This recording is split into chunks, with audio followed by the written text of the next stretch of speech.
2026 നിയമസഭാ തെരഞ്ഞെടുപ്പ് അടുത്തു വരുമ്പോൾ എല്ലാ മുന്നണികളിലും അണിയറ ഒരുക്കങ്ങളൊക്കെ തന്നെ സജീവമായി കൊണ്ടിരിക്കുകയാണ്. ഇതിനകത്ത് ഏറെ പ്രത്യേകത ഉണ്ടാകാൻ പോകുന്നത് ഈ മുന്നണികളിലൊക്കെ തന്നെ ഇനി കടൽ കിഴവന്മാർ സ്ഥാനം ഒഴിയും, പുതുനിര നേതൃത്വത്തിലേക്ക് കടന്നു വരും. കടൽ കിഴവന്മാരെന്ന് പറയുമ്പോൾ ആദ്യം നമ്മൾ ഓർക്കുന്നത് കോൺഗ്രസ്സുകാരെ തന്നെയാണ്. കാരണം കാലമേറെ ചെന്നിട്ടും ഈ അവരുടെ അധികാര സ്ഥാനങ്ങളിൽ നിന്ന് മാറിക്കൊടുക്കാത്തവരാണ് കോൺഗ്രസിലെ കടൽ കിഴവന്മാർ. ഈ പൂന്താനം ജ്ഞാനപ്പാനയിൽ പറഞ്ഞിരിക്കുന്ന വരികൾ ഇവരെ ഉദ്ദേശിച്ച് തന്നെയാണോ എഴുതിയതെന്നും സംശയിച്ചു പോകും. ഈ എണ്ണി എണ്ണി കുറയുന്നിതായുസ്സും മണ്ടി മണ്ടി കരേറുന്നു മോഹവും എന്ന് പറയുന്നത് കോൺഗ്രസിലെ കടൽ കിഴവന്മാരെ കണ്ടുകൊണ്ട് തന്നെയാണ്. അപ്പോൾ അവരുടെ നേതൃനിരയൊക്കെ തന്നെ ഒഴിയാൻ പോവുകയാണ്. ഇപ്പോൾ പുതുതായിട്ട് ഷാഫി പറമ്പിലും രാഹുൽ മാങ്കൂട്ടത്തിലും PC വിഷ്ണുനാഥും ഒക്കെ തന്നെ അങ്ങനെ അലയടിച്ച് കയറി വരികയാണ്. അവരെ ജനങ്ങൾ അംഗീകരിക്കാനും തയ്യാറായിരിക്കുകയാണ്. ഇതേ അവസരത്തിൽ മറുപക്ഷത്തും, അതായത് LDFിലും അതിലെ പ്രധാന കക്ഷിയായ CPMലേക്ക് വരിക. അവിടെ നിരവധി ന്യായീകരണ തൊഴിലാളികളായിട്ടുള്ള ചെറുപ്പക്കാരുണ്ട്. പലപ്പോഴും CPMന്റെ ചാവേറായിട്ട് മാറുകയും ചെയ്യുന്നു.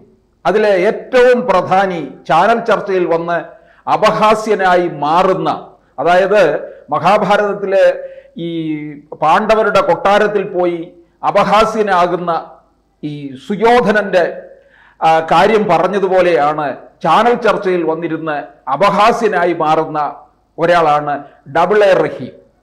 2026 രാജ്യസഭാ സ്ഥാനം ഒഴിയാൻ പോവുകയാണ്.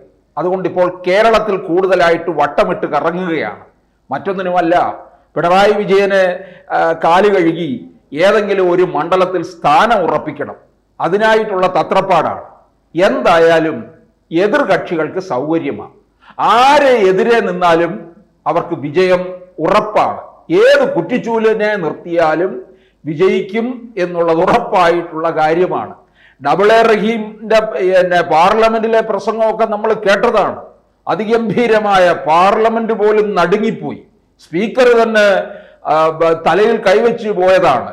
വിദേശ സർവകലാശാലകൾ പോലും ഇപ്പോൾ ഈ AA റഹീമിനെ കുറിച്ച് ഗവേഷണം നടത്തുകയാണെന്നാണ് അറിയുന്നത്.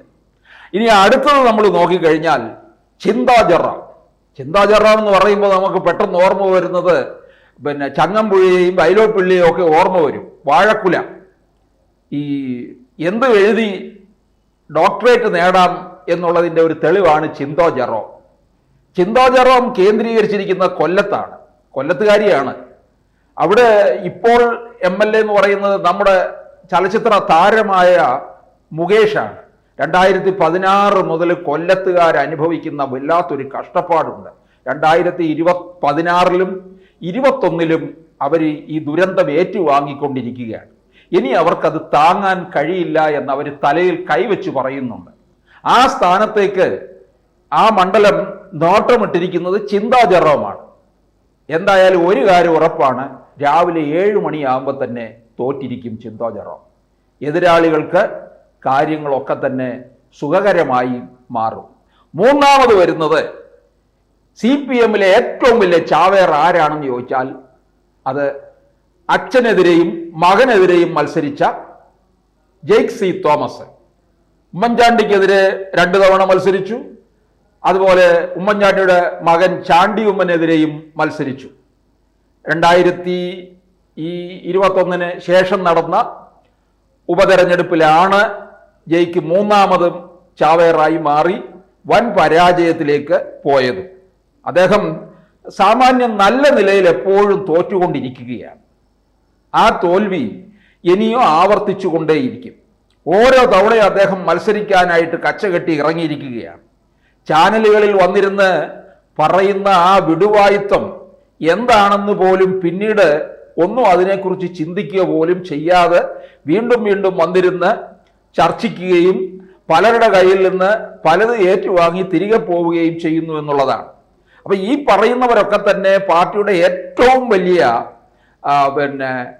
ഈ പ്രധാനികളായിട്ട് രംഗത്ത് വരാൻ നിൽക്കുന്നവരാണ്. ഇനി അടുത്ത ഒരു പ്രധാനിയുണ്ട്, PM ആർഷോ. ആർഷോ എന്ന് പറഞ്ഞാൽ SFI ഗുണ്ടാ സംഘത്തെ നയിച്ചുകൊണ്ടിരിക്കുന്ന ആള്. നമ്മൾ കഴിഞ്ഞ കുറേ നാളായിട്ട് കണ്ടതാണ്. പരീക്ഷ എഴുതാതെ ബിരുദം കരസ്ഥമാക്കുന്നു, മാർക്ക് തിരുത്തുന്നു, സംഘം ചേർന്നാണ് മാർക്ക് തിരുത്തുകയും ഒക്കെ ചെയ്യുന്നത്. അങ്ങനെയുള്ള ആർഷോയെ ഇനി ആരാണ്, ഏത് മണ്ഡലത്തിലാണ് എന്നുള്ളതാണ് അറിയേണ്ടത്. അവര് അങ്ങ് എതിരേൽക്കും എന്നുള്ള മട്ടിലാണ് CPM കണക്ക് കൂട്ടി നിൽക്കുന്നത്. മറ്റൊന്ന് എറണാകുളം കേന്ദ്രീകരിച്ച് നിൽക്കുന്ന KS അരുൺകുമാർ. അത് ഇവരെ പോലെയൊന്നും അത്രയും ഇല്ലെങ്കിലും ഏതായാലും തോൽക്കുമെന്നുള്ള കാര്യത്തിലും ചാവേറാണെന്നുള്ള കാര്യത്തിലും ഉറപ്പാണ്. പിന്നെ അടുത്ത് ഏറ്റവും പ്രധാനമായിട്ട് എടുത്തു പറയേണ്ടത് തലസ്ഥാന നഗരിയുടെ മേയറായ ആര്യ രാജേന്ദ്രൻ. ആര്യ രാജേന്ദ്രനെ നിർത്തിയാൽ എപ്പോൾ തോൽക്കും എന്ന് ചോദിച്ചാൽ മതി. ആര്യ രാജേന്ദ്രൻ നോട്ടമിട്ടിരിക്കുന്ന മണ്ഡലം നേമം മണ്ഡലമാണ്. എന്തായാലും ശിവൻകുട്ടി 2026 മത്സരിക്കാൻ ഇറങ്ങില്ല. അദ്ദേഹത്തിന് അനാരോഗ്യ പ്രശ്നങ്ങളും ഒക്കെ ഉണ്ട്. അതുമല്ല, വിദ്യാഭ്യാസ വകുപ്പ് മന്ത്രിയായി ഇരുന്നങ്ങ് ഇറങ്ങിക്കഴിഞ്ഞാൽ പിന്നെ ഒരു മൂന്നാം മുണ്ടനായിട്ട് അങ്ങ് ഒരിടത്ത് പോയി ഇരിക്കാം. അപ്പോൾ ആര്യ രാജേന്ദ്രനായിരിക്കും BJPയുടെ ഒരു ഏറ്റവും പ്രധാനമായിട്ട് നോട്ടമിട്ടിരിക്കുന്ന. 2016 ജയിച്ചു വന്നു, 2021 അവരുടെ കയ്യിലിരിപ്പ് കൊണ്ട് മറ്റുള്ളവരുടെ വായിൽ കൊണ്ടുവച്ച് തീർക്കുകയും ചെയ്തു. ഇനി അത് 2026 പിടിച്ചടക്കാമെന്ന് കരുതുന്നുണ്ട്. അങ്ങനെ പിടിച്ചടക്കാമെന്ന് കരുതുന്ന ഇടത്തേക്കാണ് CPMന്റെ സ്ഥാനാർത്ഥിയായിട്ട് വരാൻ പോകുന്നത് ആര്യ രാജേന്ദ്രനാണ്. ആര്യ രാജേന്ദ്രന് ഈ ഓൾ സയൻസ് കോളേജിലെ ക്ലാസ് മുറിയിൽ ലാസ്റ്റ് ബെഞ്ചിൽ ഇരിക്കുകയായിരുന്നു. അവിടെ നിന്നാണ് പിടിച്ചോണ്ട് വന്നത് പാർട്ടിക്കാർ. വന്ന് മേയറായിക്കോളാൻ പറഞ്ഞു. അങ്ങനെ മേയറായി പുറകിലിരുന്ന് ഡ്രൈവ് ചെയ്യാനായിട്ട് നിരവധി പേരുണ്ട്. ആനാവൂർ നാഗപ്പനും കടകംപള്ളിയും ശിവൻകുട്ടിയും ഒക്കെ ഉണ്ട്. അതുകൊണ്ട് ആര്യ രാജേന്ദ്രൻ ചെന്ന് ചാടാത്ത വിവാദങ്ങളൊന്നും തന്നെ ഇല്ല. അതുകൊണ്ട് എന്താ പറ്റി, ഇല്ലാത്ത പൊങ്കാലയ്ക്ക് വരെ പണം എഴുതിയെടുക്കാനുള്ള ശ്രമം നടത്തി. അങ്ങനെ സകല പാവം പിടിച്ചവരുടെ ജോലി കളയുന്ന ഒരു പ്രധാനപ്പെട്ട ജോലിയാണ് ആര്യ രാജേന്ദ്രൻ നടത്തിയത്. KSRTC ഡ്രൈവറെ അയാളുടെ ഉള്ള കഞ്ഞിയിൽ പാറ്റ ഇടിയിച്ചു. പിന്നെ ആര്യ രാജേന്ദ്രനെ കല്യാണം കഴിച്ചിരിക്കുന്നത് ബാലുശ്ശേരി MLA സച്ചിൻ ദേവാണ്. അതുകൊണ്ട് തന്നെ ബാലുശ്ശേരിയിൽ അദ്ദേഹം ഇപ്പോൾ ജനവിരുദ്ധനായി മാറിയിരിക്കുകയാണ്. ആര്യ രാജേന്ദ്രൻ്റെ തിരുവനന്തപുരത്തെ പ്രവർത്തനങ്ങൾ കണ്ട് കേരളത്തിൻ്റെ വടക്കേ അറ്റത്തുള്ള ആൾക്കാർ പോലും പ്രതിഷേധിക്കുകയാണ്. അങ്ങനെ സച്ചിൻ ദേവിന് വരെ അവിടെ എതിരാളികളായി തീർന്നിരിക്കുകയാണ്. അപ്പോൾ ഏതായാലും CPMന്റെ നിര ഇങ്ങനെ പോവുകയാണ്. അപ്പോൾ UDF അവരുടെ വലിയ ആവേശമായിട്ടുള്ള ഈ പറഞ്ഞ വിഷ്ണുനാഥിനെയും ഷാഫി പറമ്പലിനെയും രാഹുൽ മാങ്കൂട്ടത്തിൽ അങ്ങനെ നീണ്ട ഒരു നിരയെ ഇറക്കുമ്പോൾ ഇവിടെ നിന്ന് ഒരു പറ്റം ഏതാണ്ട് ഒരു അരഡസൻ ചാവേറുകളാണ് പ്രധാനമായിട്ടും നിൽക്കുന്നത്. അപ്പോൾ ഇതൊക്കെ നമുക്കിനി ഒരു പരിഹാസ്യ കഥാപാത്രങ്ങളായിട്ട് 2026 ഏറ്റവും നല്ല ഹാസ്യ കഥാപാത്രങ്ങൾക്കുള്ള അവാർഡ് കൂടി ഇവർക്ക് കൊടുക്കേണ്ടി വരും. കൂടുതൽ വാർത്തകളും വിശേഷങ്ങളും നിങ്ങളിലേക്ക് എത്താൻ ABC മലയാളം സബ്സ്ക്രൈബ് ചെയ്യുക, ബെൽ ബട്ടണും അമർത്തുക.